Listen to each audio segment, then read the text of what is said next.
करने की शक्ति का ठीक सदुपयोग करो, जानने की शक्ति का ठीक सदुपयोग करो, मानने की शक्ति का ठीक सदुपयोग करो।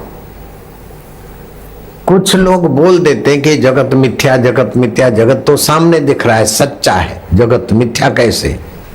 आद्य शंकराचार्य महाराज नहीं, और भी कई महापुरुष और शास्त्र वेद वचन है, वेद वचन है। ब्रह्म सत्य जगत मिथ्या, जीव ब्रह्म ना परे।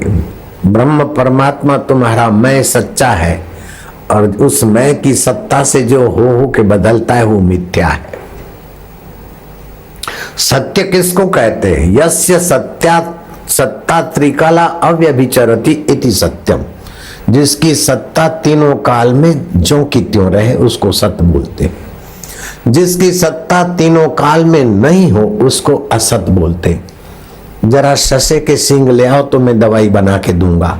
अब दुकानदार के पास मरीज जाए, शशे के सींग दीजिए खरगोश के, वो ऐसा नहीं कहेगा कि माल खलास हो गया अथवा आने वाला है, अभी बिक चुका, पहले नहीं थे अभी नहीं है बाद में भी नहीं रहेंगे। अच्छा मनुष्य के सींग लाइए, तो मनुष्य का सींग असत है, था नहीं, है नहीं, होगा नहीं। ऐसे ही जगत असत है ऐसा नहीं। असत होता तो दिखता कैसे, और सत्य होता तो बदलता क्यों? तो सत्य एक रस रहता है, असत तीनों कालों में नहीं होता। और मिथ्या उसे कहते हैं जो हो के बदल जाए, दिखे लेकिन रहे नहीं, उसको मिथ्या बोलते। तो जगत का मिथ्यापन सोचने से दुख का बोझ हल्का हो जाएगा। जगत का मिथ्यापन सोचने से उसके चिंतन की गहराई, राग द्वेष कम हो जाएगा।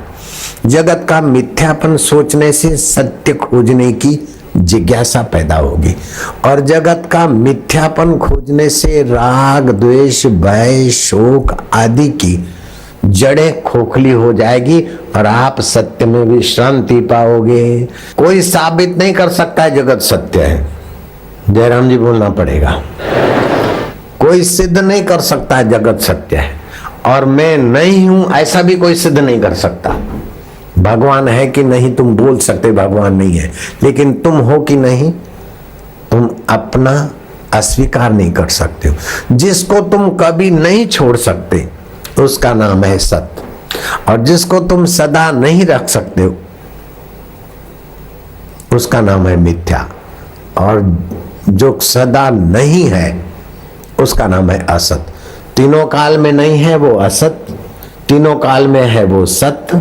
आदि सत्य जुगात सत्य है भी सत्य, नानक कहो से भी सत्य। नानक जी ने अपने अनुभव में कहा। तो जो पहले था अभी है बाद में रहेगा। बचपन के पहले जहां भी हम थे वो सत स्वरूप हमारा चैतन्य विभू था, वो बचपन में भी था। बचपन बदल गया, बचपन की बुद्धि बदल गई, बचपन का मन बदल गया, बचपन की मान्यताएं बदल गई, उसको जानने वाला नहीं बदला, तो सत्य है। तो आप सत्य भी हैं, आप चेतन भी हैं, और आप सहज में आनंद रूप है, लेकिन आपको अपने आनंद स्वभाव का पता नहीं।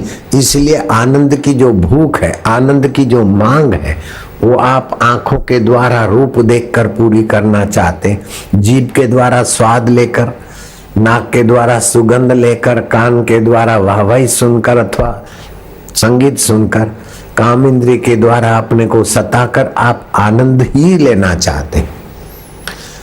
हकीकत में ये आनंद के लिए ही भाग दौड़ है, और असली आनंद नहीं मिलता। इसलिए नकली आनंद के पीछे लोग मिथ्या सुख के पीछे मिथ्या जन्म मरण में पड़ रहे हैं।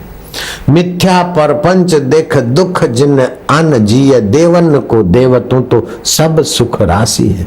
तू देवों का देव है, ये देव है कि नहीं उसमें फतवा तुझ आत्मदेव की चाहिए। तू ऐसा सतचित आनंद स्वरूप है। अर्जुन को जब इस बात का पता चला तो अर्जुन का शोक नहीं रहा, मोह नहीं रहा। गुरु की वाणी वाणी गुरु वाणी बिच अमृत सारा। भगवान ने गुरु रूप में अर्जुन को तत्व ज्ञान का उपदेश दिया, और अर्जुन ने स्थिति पाई। अर्जुन कहता है नष्टो मोह स्मृति लब्ध्वा। तो तो गीता के ज्ञान से ये आम आदमी को संदेशा मिलता है कि भगवान के साकार दर्शन के बाद भी भगवान के भगवत तत्व का जब तक ज्ञान हमको देने वाला गुरु मिले अथवा भगवान गुरु का पाठ अदा करे तब हम दुखों से बचते हैं। इसीलिए बोलते हैं गुरु कृपा ही केवलम शिष्यस्य परम मंगलम। मंगल तो देवता की कृपा से हो जाएगा, तपस्या से मंगल हो जाएगा, किसी के वरदान से मंगल हो जाएगा, किसी के साथ सहयोग से मंगल हो जाएगा, लेकिन परम मंगल तो सतगुरु के साक्षात्कारी महापुरुष के ज्ञान से ही होगा। श्री कृष्ण ऐसे सतगुरु हैं, ऐसे महापुरुष हैं।